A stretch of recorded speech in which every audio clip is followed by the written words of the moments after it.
আজকে থেকে সব বিশ্ববিদ্যালয় বন্ধ ঘোষণা করা হয়েছে। এটা বলা হয়েছে যে বিদ্যুৎ সাশ্রয়ের জন্য ঈদ উল ফিতরের ছুটি এগিয়ে এনে দেশের সব বিশ্ববিদ্যালয় আগামীকাল সোমবার ৯ মার্চ থেকে বন্ধ ঘোষণা করে দেওয়া হচ্ছে শিক্ষা মন্ত্রণালয়। ইংরেজি স্কুলগুলিও বন্ধ করে দেওয়া হয়েছে। বাংলা স্কুলগুলি বা অন্য মিডিয়াম স্কুলগুলি আমার ধারণা যে বন্ধের কাছাকাছি আস্তে আস্তে বন্ধ হয়ে যাবে। আমরা সব কিছু হলেই শুধু শিক্ষা প্রতিষ্ঠান বন্ধ করি কেন?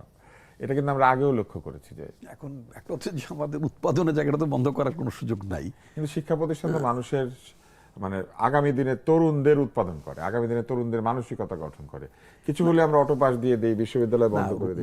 বিশ্ববিদ্যালয় খোলা থাকলে এত জ্বালানি খরচ হয়? আমাদের ছোটবেলাতে আমরা গরমের ছুটি থাকতো, তখন গরমের ছুটি বলতাম আমরা, যেটা পরবর্তীতে ইংরেজিতে সামার ভ্যাকেশন বলতো, তাই না? তো এই জিনিসগুলো তো আলটিমেটলি মানে থাকলো না পরের দিকে। স্কুলগুলোতে, শিক্ষা প্রতিষ্ঠানগুলোতে রোজার মাসে বা সামার ভ্যাকেশনে একটা বন্ধ থাকার ব্যবস্থা আগেও ছিল না তা না। এখন বিশ্ববিদ্যালয়ে এই বিদ্যুতের কতটুকু বা সাশ্রয় হতো, মানে আমি যদি এভাবে বলি, কিছু ক্লাসে ফ্যান চলবেই তো। আমি হলের মধ্যে বিদ্যুৎ চলবে, মানে আমি জানি না ইতিমধ্যে এগুলো মানে হলে থাকা আর কিছু ক্লাসে ফ্যান চলা অনেকটা পারিবারিক যেরকম খরচ ইউনিভার্সিটিতে সেই রকম, খুব যে একটা খরচ তা না। এটা বিদ্যুতের কথা না বলে মানে রমজান ভ্যাকেশন হতে পারতো, মানে বা বোধহয় ওইটাই লক্ষ্যই ভাবি। কিন্তু এতে কতটুকু বিদ্যুৎ সাশ্রয় হয়? আসলে জ্বালানি সাশ্রয় ধরে নেওয়া হচ্ছে যে বিদ্যুৎ তৈরি করতে জ্বালানি লাগে, জ্বালানি সাশ্রয় হবে। আবার এদিকে ইউনিভার্সিটিতে যাতায়াত করতে জ্বালানি লাগে, সেটাও কম লাগবে। সবকিছু মিলিয়ে কিন্তু আদৌ কি এটা খুব একটা বেশি চাহিদা বা এটা করে খুব একটা সাশ্রয় হবে? খুব যে একটা ইম্প্যাক্ট হয় তা না। একই প্রশ্ন আমি আপনাকেও করতে চাই। তেলের জন্য আমরা দেখতে পাচ্ছি ঘন্টার পর ঘন্টা অপেক্ষা করানো হচ্ছে। এখন ধরা যাক তেল রেশনিং করা হচ্ছে, কিন্তু তেল রেশনিং করলে এত বড় লাইন লাগবে কেন? অধিকাংশ পেট্রোল পাম্পে তেল পাওয়াই যাচ্ছে না। সব পেট্রোল পাম্পেই তেল থাকবে, আগে যেভাবে আমরা তেল নিতাম তার চেয়ে কম তেল নিব, এটাই তো হচ্ছে ঘটনা। কিন্তু সেইটা না হয় আমরা দেখছি কিছু পেট্রোল পাম্পে তেল পাওয়া যাচ্ছে এবং সেইখানে লম্বা লাইন তৈরি করানো হয়েছে। এটা করতে গিয়ে যেটা ঘটছে সেটা হচ্ছে আপনি 10 লিটার তেলের জন্য 1 লিটার তেল খরচ করছেন 500 গাড়ির পেছনে দাঁড়িয়ে থেকে, ইঞ্জিন বারবার অন অফ করে। এই বুদ্ধিটা আপনার কি মনে হয়? এটা কি আসলে ভালো বুদ্ধি? কেননা পেট্রোল আর অকটেন কিন্তু আমরা নিজেরা তৈরি করি, মানে আমরা যে অন্য তেল পরিশোধন করি ওইটার উপজাত হিসেবে পেট্রোল অকটেন তৈরি হয় আমাদের দেশে। তাহলে অন্য তেল না আসলে পেট্রোল অকটেন এমনি ফুরিয়ে যাবে, আর অন্য তেল যদি আসে তাহলে পেট্রোল অকটেন ফুরিয়ে যাওয়ার সম্ভাবনা নাই। তাহলে এই পেট্রোল অকটেন বাঁচানোর চেষ্টাই তো আসলে এই 10 লিটার আর 25 লিটার। তো এটা করতে গিয়ে আবার অনেক পাম্পে তেল নাই, মানে এই ধরনের হযবরল অবস্থা তৈরি হচ্ছে কেন?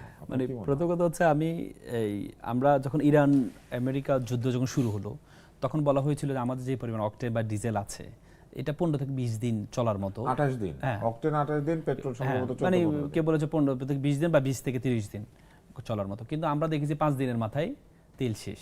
আপনি যতগুলো পাম্পে যাবেন, আমি গতকাল রাতে আমার ড্রাইভারকে নিয়ে পুরো ঢাকা শহর প্রত্যেকটা পাম্পে গিয়েছে, 500 টাকা করে তেল দেয় শুধু। এখন আমি এভাবে করে 1,500 টাকা তেল নিয়েছি, পরে এসে দেখি যে আর তেলে নেই। মানে সে তো পুরো ঢাকা শহর ঘুরেছে শুধু, পুরো কোনো জায়গায় কোনো পাম্পই তেল দিচ্ছে না। দেয় হচ্ছে আপনি সিরিয়ালে দাঁড়িয়ে আছেন, আপনি 1 ঘন্টা 1.5 ঘন্টার পর লাস্টে গিয়ে তেল নেওয়ার সময় বলে যে তেল শেষ। মানে আসলে এগুলো তেল শেষ হচ্ছে না, এগুলো একটা সিন্ডিকেট করছে।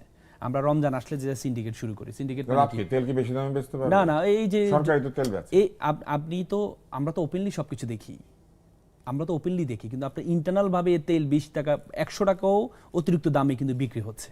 বাধ্য হয়ে নিচ্ছি আমরা, উপায় নেই। আমি আজকে নিয়েছি বেশি দাম দিয়ে, হ্যাঁ, আমাকে বলেছে এ দেওয়ার জন্য, দেয় নাই।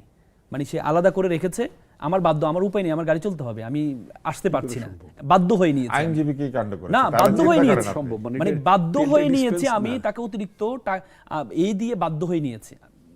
পাম্প অফ, আমি ড্রাইভারকে পাঠিয়েছি, তুমি পার্সোনাল গিয়ে একটু কথা বলো যে আমাদের লাগবে, নাহলে আমার গাড়ি এখন আমি এখান থেকে মুভ করতে পারবো না।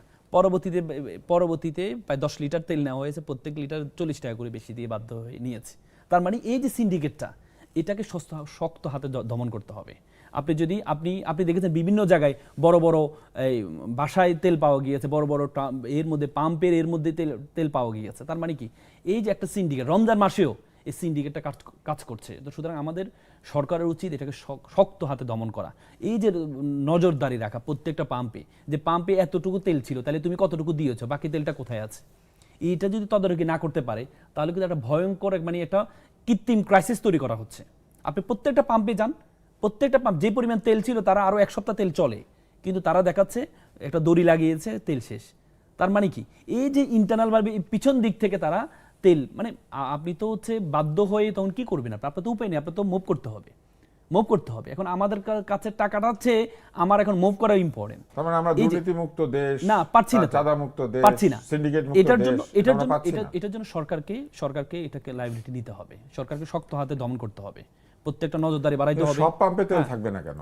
এই তো দুইটা পাম্পে থাকবে, চারটা এটাই তো পাম্পে এখন থাকবে না। এটা আমরা কার কাছে প্রশ্ন করব? আমরা কার কাছে প্রশ্ন করব? আমরা তো সরকারের কাছে প্রশ্ন করব।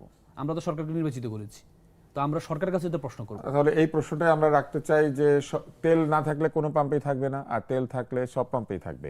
যেহেতু রেশনিং করা হচ্ছে ভোক্তা পর্যায়ে, তাহলে ভোক্তা পর্যায়ে 10 লিটার 20 লিটার 25 লিটার যার যেমন রেশন সেই অনুযায়ী তিনি তেল নেবেন। কিন্তু যদি দেখা যায় যে অধিকাংশ পাম্পে তেল নেয় আর কিছু পাম্পে লম্বা লাইন, তাহলে ধরে নিতে হবে যে তেল মে কুছ কালা হ্যায়।